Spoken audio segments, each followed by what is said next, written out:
You all know Devin Haney's future fight is more than likely going to be with Ryan Garcia.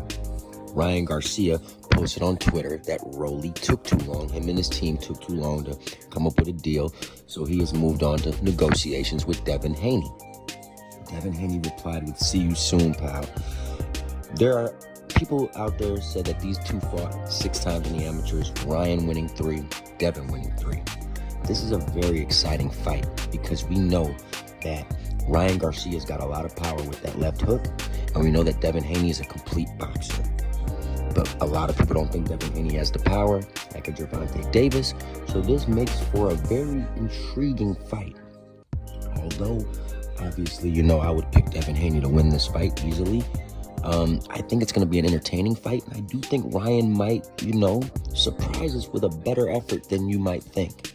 I don't think it's going to be too close of a fight, but it's definitely a good fight. Definitely a good stepping stone for Devin Haney to become the superstar that he wants and eventually get the marquee fights. I think that Devin Haney fighting Ryan Garcia is huge from a business standpoint because Gervonta Davis already beat Ryan Garcia. So if Devin Haney can get in the ring with Ryan Garcia and beat him pretty easily, there will be nothing left for Devin Haney. For Gervonta Davis to say to Devin Haney. He can't say, "Well, I beat Ryan. Who did you beat?"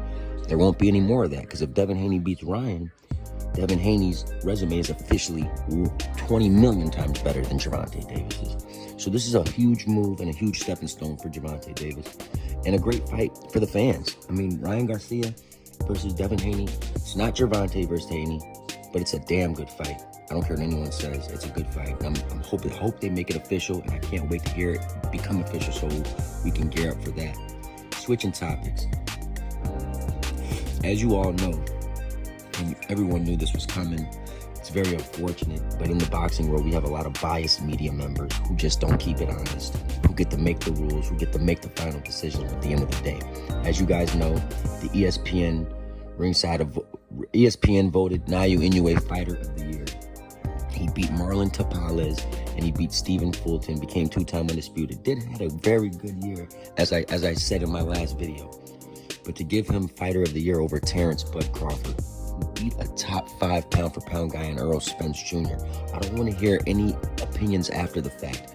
Before the fight occurred, everyone was saying Spence was going to win the fight. And now that it's over with, now that it's easy to see Crawford with his hand raised, it's easy for people to say, well, he's not the Fighter of the Year. But people didn't feel that way come July.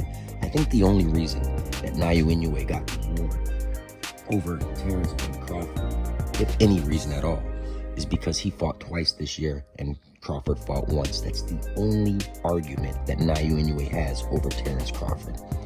There's nothing else. I can't think of any other angle on why Naoya Inoue would win it. But if that's the case, I know this is going to sound crazy, but I would have given it to Devin Haney or David Benavidez before Naoya Inoue. 2 dominating wins and, to me, bigger names. Caleb Plant and Demetrius Andrade for Benavidez is a bigger name than Tapales and Fulton.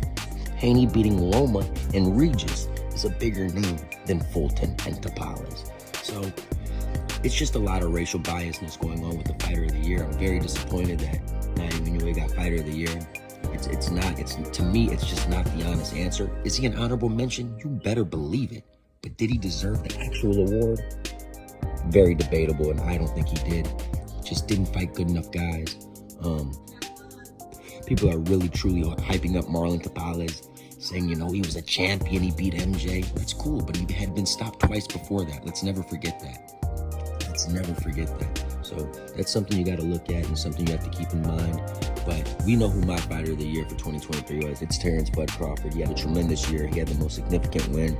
He had the most impactful win, a win that will never be forgotten. 10, 15 years down the line in the boxing world, we will remember Terrance "Bud" Crawford beating the piss out of Errol Spence Jr., who will be in the Hall of Fame himself. 10, 15 years from now, we won't remember Naoya Inoue beating Marlon Tapales. It just won't happen. So you got to really ask yourself, who is the real Fighter of the Year?